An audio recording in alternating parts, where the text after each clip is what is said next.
Happy morning to all. Hope all well. சின்ன சின்ன விஷயங்கள் வாழ்க்கையினுடைய அன்றாட நிகழ்வுகளை பற்றி நம்ம டிஸ்கஸ் பண்ணோம்னா இன்னும் நம்மளுடைய வாழ்க்கையை மேன்மேலும் உயர்த்திக்க முடியும் அப்படிங்கிறதுக்காக இந்த சின்ன முயற்சி.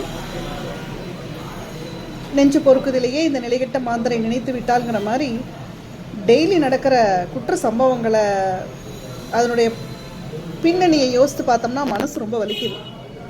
12 வயசு பசங்க 13 வயசு பசங்கள்லாம் குற்றவாளிகளாக சமுதாயத்தின் முன்னாடி நிற்கிற ஒரு நிலைக்கு தள்ளப்பட்டிருக்காங்க. கூடா நட்பு கேடில் முடியுங்கிற மாதிரி கூடா செயலிகளும் கேடில் முடியும். பசங்க தேவையில்லாமல் மொபைலுக்கு அடிக்ட் ஆகுறாங்க. அதில் உள்ள சேலஞ்சஸ் சிலதெல்லாம் பார்த்துட்டு பைக் ஓட்டுறாங்க. பைக் ஓட்டுறதுக்கு அப்பா அம்மா கொடுக்கல அப்படிங்கிறப்ப பைக்கை திருடி ஓட்டுறாங்க. இதெல்லாம் நடந்துட்டுருக்கு நம்ம சமுதாயத்தில். சின்ன விஷயத்த சின்னதாக இருக்கிறப்பவே கலைகள் சின்னதாக இருக்கிறப்பவே நம்ம அதை களைந்தெடுக்க தவறிவிட்டோம் என்றால் நம்மளால் எதுவுமே பண்ண முடியாத வேர் விட்டு பெரிய மரமாக அது வளர்ந்துடும். நம்மளால் நிச்சயமாக எதுவுமே பண்ண முடியாத ஒரு ஸ்டேஜுக்கு தள்ளப்படுவோம். அது நடக்காமல் இருக்கணும்னா parents, dear parents, lovable parents, பேரண்டிங்கிறது ஒரு ரெஸ்பான்சிபிலிட்டி. அது ஒரு பெரிய பொறுப்பு.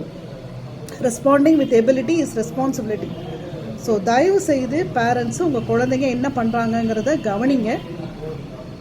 குழந்தைங்க என்ன காதில் கேட்குறாங்களோ அதை செய்ய மாட்டாங்க, என்ன கண்ணில் பார்க்குறாங்களோ அதை தான் செய்வாங்க. ஸோ குழந்தைங்களுக்கு ஒரு எடுத்துக்காட்டான வாழ்க்கையை வாழ்ந்து காட்ட வேண்டியது பேரண்ட்ஸுடைய கடமை, பொறுப்பும் கூட. அதை மனசில் வச்சுக்கோங்க. உங்கள் குழந்தைங்க என்ன பண்ணுறாங்க, யார் கூட பேசுகிறாங்க, என்ன பண்ணுறாங்க, யாரோட தோல் உரசுறாங்க அப்படிங்கிறதுல கொஞ்சம் கூடுதல் கவனம் எடுத்துக்கோங்க. எல்லாரும் பணம்னு சொல்லிட்டு அந்த குழந்தைங்களுக்கு தேவையான மெட்டீரியலிஸ்டிக் அபண்டன்ஸை சேர்க்கறதுக்காக மட்டுமே போயிட்டுருக்கோம்.